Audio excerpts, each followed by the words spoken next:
반갑습니다. 오늘도 기독교 상담을 함께 공부할 이주양 목사입니다. 저번 주에 우리가 기독교 상담이란 무엇인가로 시작해서 공부를 했습니다. 이어서 우리 네 번째 기독교 상담의 역사와 또 한국 기독교 상담의 역사를 한번 알아보겠습니다.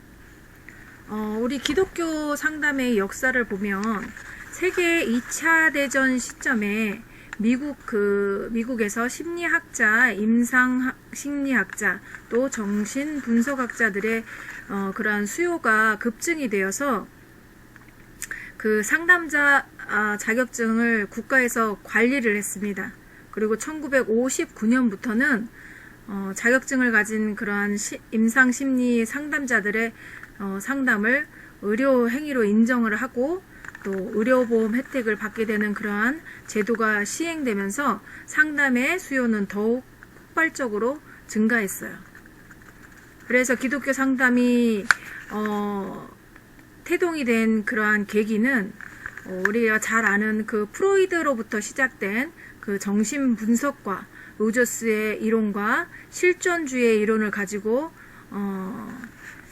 가지고 있는 그 여러 가지 그 철학적 가정들이 기독교에서 말하는 그러한 진리에 부합되지 않음에도 불구하고 아무 검토 없이 목회 상담에 수용된다고 그 비판하면서부터 시작되었습니다.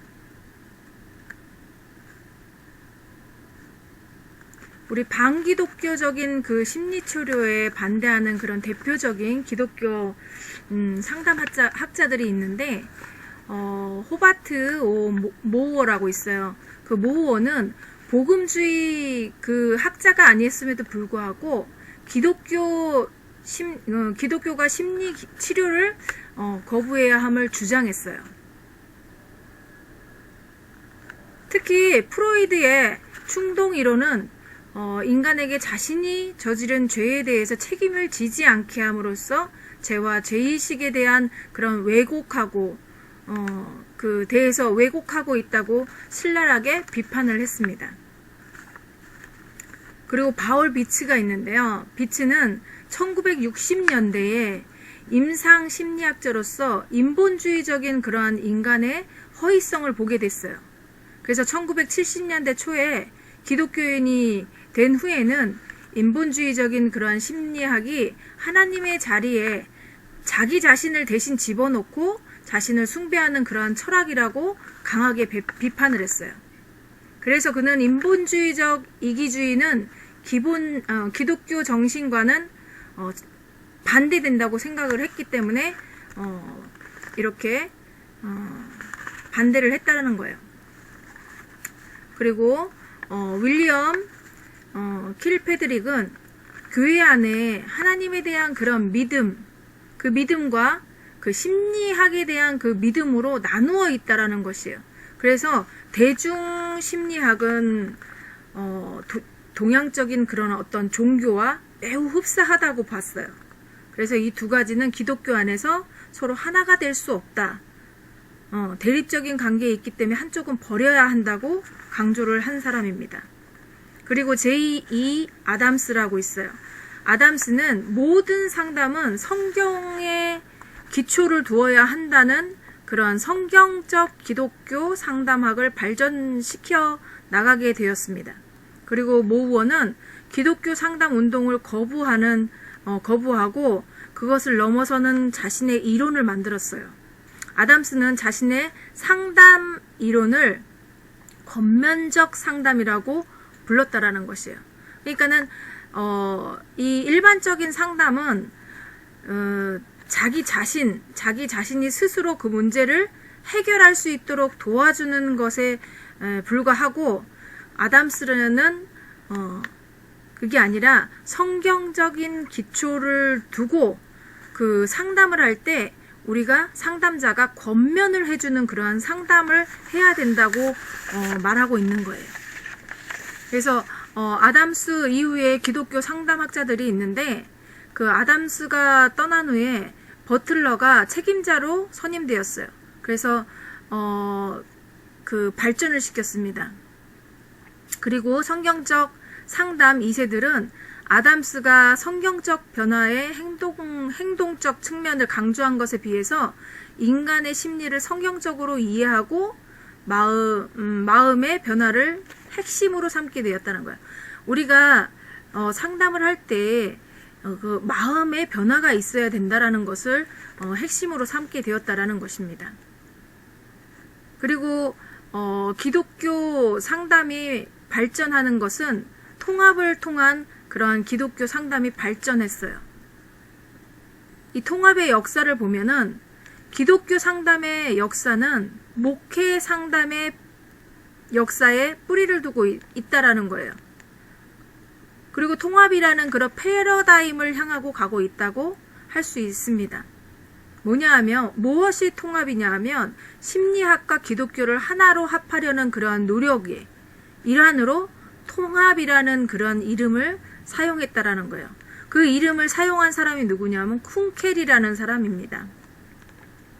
그리고 기독교 상담을 위한 틀로서는 심리학과 그 신학을 조화시키려는 그런 통합 운동은 크게 3가지 단계를 가지면서 발전을 했습니다. 첫 번째는 1950년대에서 1975년까지의 그 시기로 기독교 상담학자들 가운데서 심리학에 대해서 우호적으로 관심을 기울이면서 기독교와 심리학의 관계에 대해서 기초적인 그러한 개념을 소개하는 글을 쓰기 시작하는 단계라는 거예요. 그 다음에 이제 두 번째 단계는 1975년에서 1982년까지의 그 시기로 심리학과 신학이 어떻게 통합될 수 있는지를 보여주는 그러한 각종 모델이 소개되었어요. 그래서 기독교 심리학이 뿌리 내리기 시작한 시기입니다. 대표적인 학자는 콜린스예요. 그리고 세 번째 단계는 1980년대 이후부터 지금 현재까지 통합운동은 점진적이고 또 실제적인 그러한 성격을 띠기 시작했고 또 학문간의 통합이라는 그러한 분야에서 많은 발전이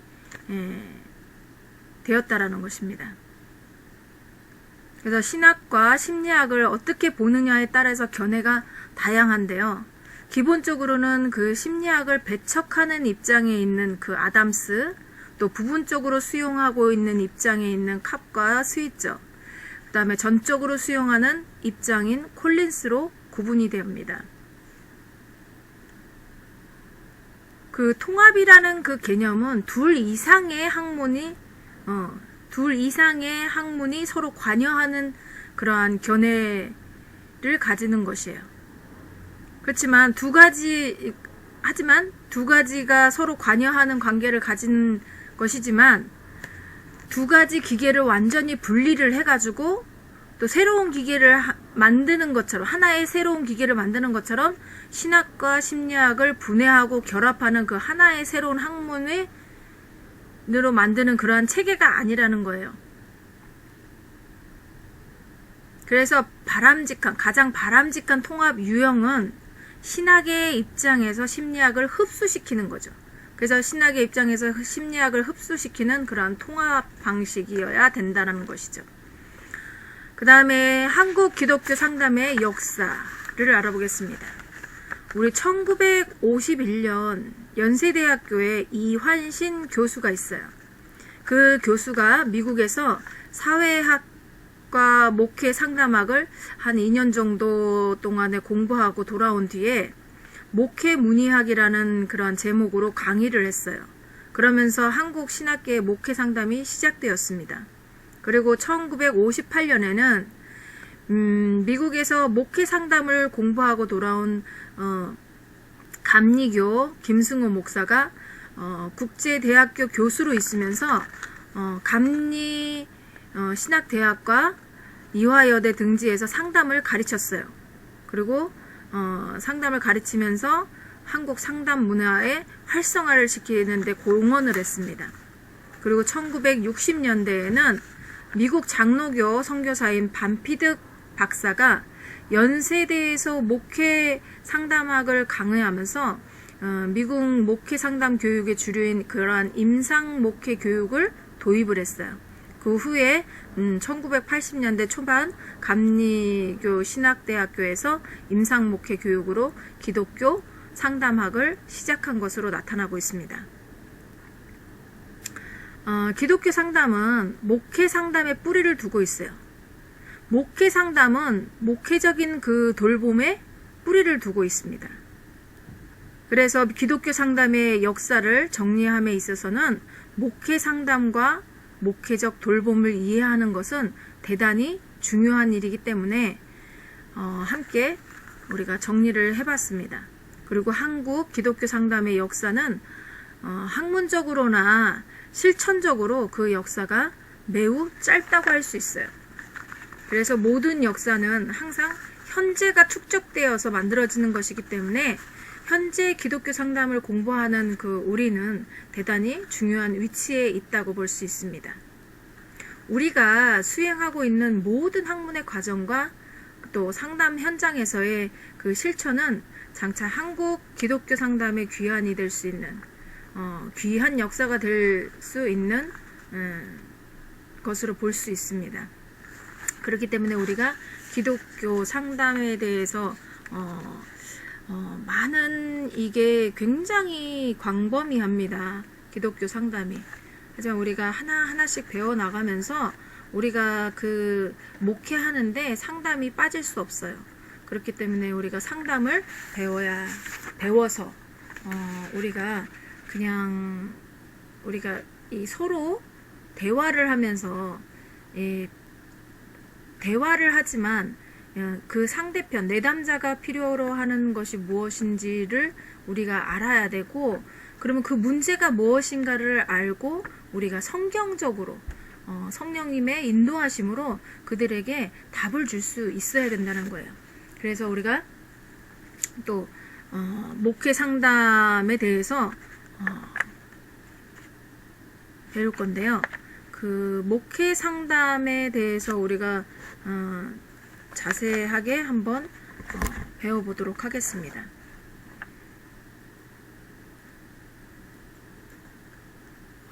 우리 목회 상담의 기초를 배우겠습니다.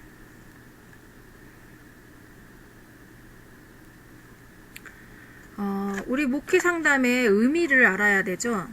그렇다면 목회 상담의 의미를 알기 전에 상담의 의미를 우리가 또 알아봤었습니다. 그 상담의 의미를 알아봤는데 또 한번 짚고 넘어가 보도록 하겠습니다. 상담이라는 것은 개인적인 그런 어떤 성격 변화의 가능성을 인정하는 그 기초 위에서 상담자가 자신이 가지고 있는 모든 자원을 동원해서 개인 스스로가 발견할 수 있는 그 기회를 공급하여서 조직하는 과정이라는 것입니다. 그래서 상담에 대한 정의는 그 사상에 따른 다른 반응을 나타내고 있습니다. 그 학자들의 정의를 찾아보면 다음과 같아요. 롤로 메이라는 그 상담 사람은 상담을 인격 번화에 이르게 하는 두 사람 사이의 깊은 이해라고 정의하고 있어요. 우리가 상담이라는 것은 혼자 하는 게 아니죠. 내담자와 상담자 둘이서 하는 거예요.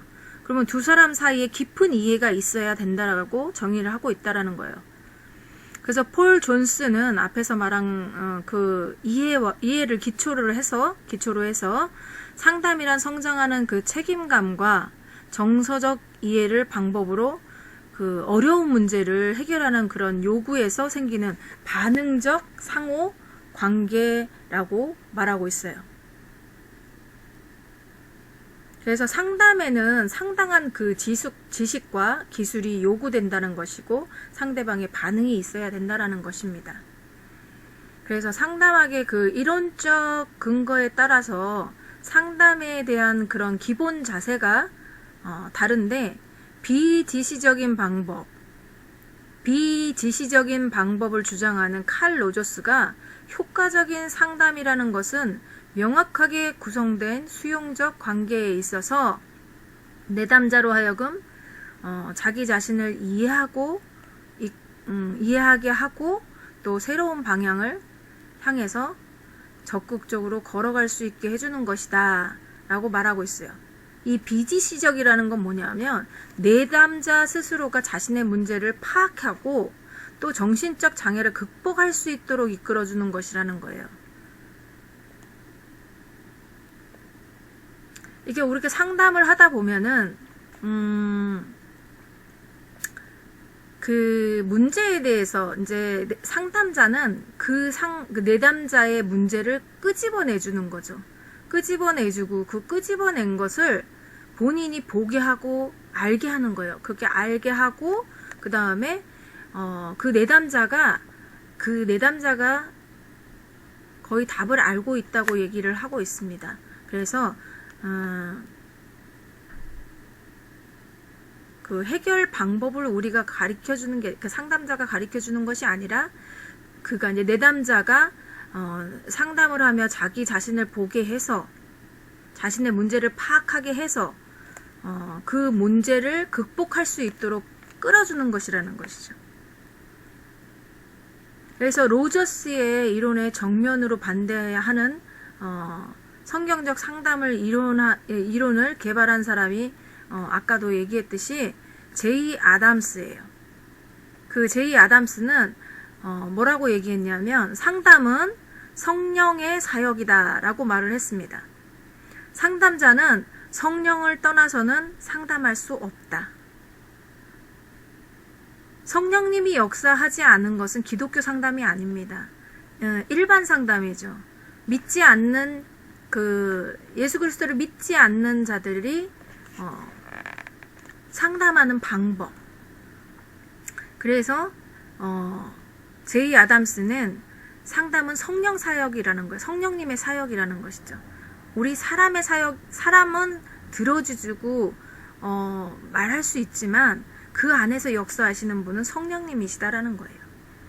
그래서 성령님은 그리스도가 그의 제자들에게 하셨던 것 같이 꼭 똑같은 종류의 또 다른 상담자로 오셨다라는 거예요. 그래서 그리스도의 자리에 계시는 보혜사라고 하는 것이죠. 그래서 그리스도인에게 있어서 상담이라는 것은 성령님의 중생케 하시는 그러한 사역과 거룩하게 하시는 그러한 사역의 조화 속에서 이루어져야만 한다고 말하고 있습니다. 그래서 목회 상담의 우리가 의미를 또 알아볼 텐데, 목회 상담이라는 것은 우리가 이미 앞서서 정의한 것과 같이 상담을 그러니까 목회자 중심으로 상담이 되어져야 된다라는 것이죠. 그게 넓은 의미로 기독교 상담이라는 것이에요.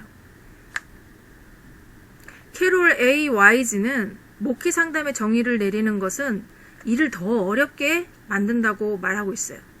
그래서 목회 상담은 상담자가 신학을 배경으로 삼고 또 신앙과 은혜를 방법으로 하여야 한다라는 것이죠. 그래서 상처받은 사람을 치료함에 있어서 성령님의 인도하심이 있어야 되고 또 감동하심을 위해서 기도하는 가운데서 내담자가 하나님의 말씀과 성령의 사역으로 자기를 성찰하고 또 하나님 앞에 바로 서게 하는 그러한 신앙적 태도가 있어야 된다고 하는 것입니다. 그러면 왜 목회 상담이 중요한가도 알아봐야겠습니다. 우리 급변하는 오늘의 그 시대는 문명의 발달로 인해서 오는 그러한 소외의식과 또 허무의식이 인간으로 하여금 깊은 좌절감에 빠지게 합니다. 그래서 여기에 비례해서 각종 정신질환이 생겨요. 또 삶의 방향을 정립하지 못하는 그러한 고통이 따르게 되었습니다. 그 결과에 목회적인 목회자의 영역에서도 목회자들이 그것을 가르쳐야 하는 그런 분야가 많아졌다. 그리고 고통 속에 있는 그 사람들에게 성령님의 조명을 통해서 학문에 통해서 그리스도의 역사를 볼 수 있어야 된다라는 것입니다. 목회 상담은 학문의 연구로서 존재하는 것이 아니에요. 하나님의 뜻을 이 땅에 실현시키는 그런 노력이 있어야 되고 또 하나님의 나라를 선포하는 과정 중에 하나라는 것입니다. 그래서 목회자는 상담자로서의 그 자세를 가져야 되고 또 내담자들에게는 그리스도의 승리를 전파하는 자가 되어야 된다는 거예요. 그래서 목회 상담은 목회 영역의 확장과 또 복음 전파의 신속성과 효율성을 위해서 매우 중요하다고 볼 수 있습니다. 그러면은 목회 상담의 중요성은 이렇게 다 알으셨죠?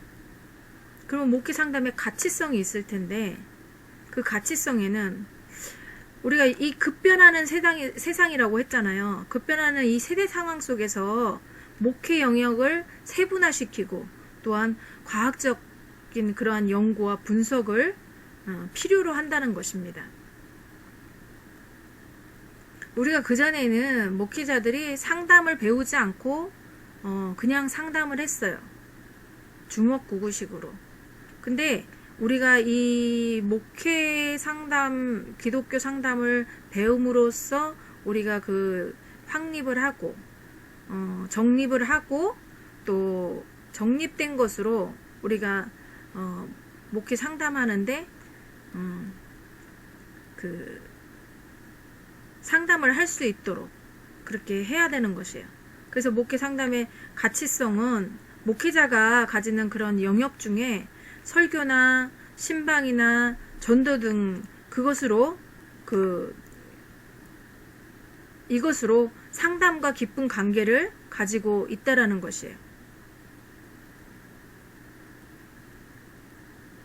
그래서 우리가 현대의 목회는 신자들 사이에서 일어나는 그러한 어떠한 개인적인 불안과 또 긴장의 상태를 우리 목회자들이 알고 있어야 된다라는 거예요.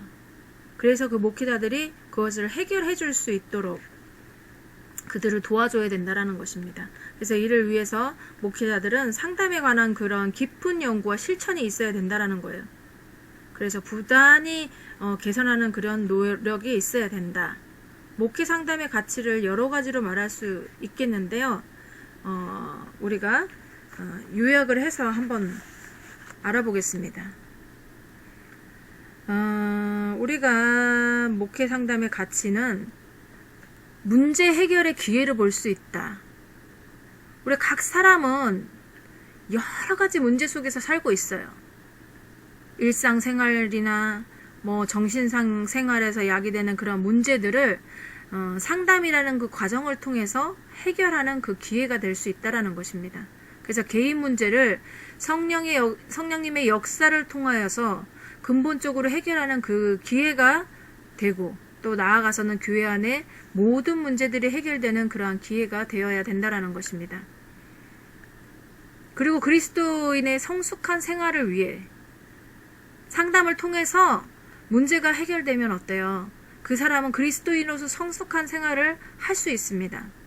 그리스도인은 자기 성장의 길을 걷는 사람인데 항상 좌절에 빠져 있거나 제자리 걸음을 걷거나 이러는 것이 아니라 우리가 멈춰 있는 것이 아니라 날마다 나아가는 삶을 살아가야 돼요. 성장하는 삶을 살아야 된다라는 것입니다. 그래서 자신의 문제를 해결하고 또 이를 바탕으로 해서 한 성장은 그리스도인으로서 하여금 건전한 인격 함양과 또 가정생활의 복을 받을 수 있다라는 것입니다. 그래서 그리스도인이 사회생활하는데 잘 적응하지 못하면 자신의 삶을 제대로 성장시킬 수 없어요. 그렇다면 하나님의 백성으로서 사명을 다하지 못한다라는 것입니다.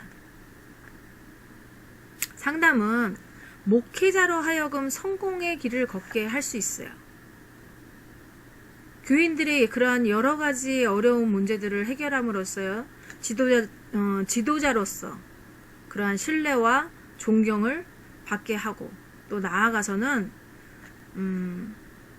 교인들의 그 생활과 직접 연결되는 그러한 설교를 하게 된다는 것입니다. 많은 목회자들이 현실감이 없는 그러한 이론적이고 관용적인 설교를 하는 경우가 많이 있습니다. 상담을 통해서 교인들의 그러한 문제점을 바로 파악한다면 이러한 어려움을 극복할 수 있다는 것이에요. 우리가 이 성도들의 어떠한 문제나 어려움을 알지 못하고 그냥 내 주관으로 그냥 내가 알고 있는 그냥 성경 지식으로만 설교를 하고 있다면 그 사람들한테 와닿지가 않는다라는 거예요. 그래서 그 사람들을 이 성도들의 그 어떠한 환경이나 처지들을 우리가 상담을 함으로 인해서 그들이 필요한 것이 무엇인가를 알면 우리가 설교 자료도 되고요. 설교를 할 때 더 그 사람 성도들이 더 많은 그 깨달음을 얻을 수 있고 또 자기가 잘못됐다는 것을 알면서 또 회개도 하고 이렇게 될 수 있다라는 것이에요.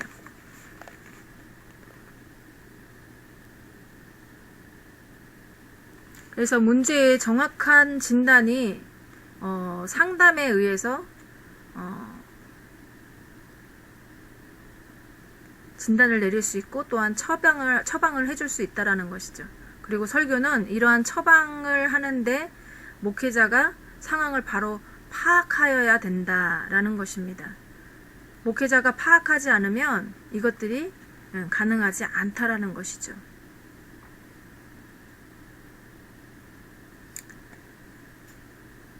우리가 신앙 공동체잖아요. 하나님 앞에서 자신의 문제를 해결한 그러한 그리스도인들이 모여서 신앙 공동체를 형성하는 것은 중요한 일이라는 것이에요. 그 신자들 간의 그 문제가 해결돼서 자신에게 주어진 그러한 기능을 활력 있게 개발하는 노력이 있게 된다라는 것입니다.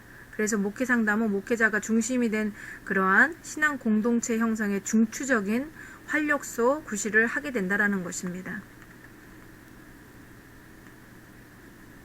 우리가 여러 모양의 성도들이 많잖아요. 그 여러 가지 모양의 성도들이 많은데 우리가 그 성도들을 파악하지 않고 그들을 알지 못하면 그들이 가지고 있는 문제나 여러 가지 이 내적인 어떤 갈등이나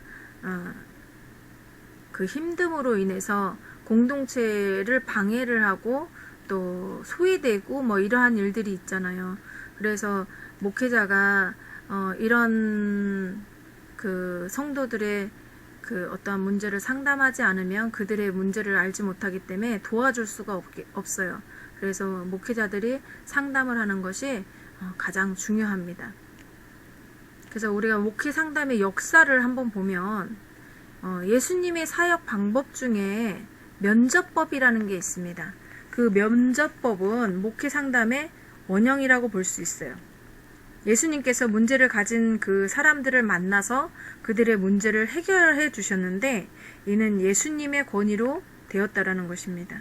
그래서 목회 상담이 그 하나의 학문으로 위치를 정립한 것은 그 20세기에 들어와서인데 프로이드의 영향이 매우 컸다라는 것이에요.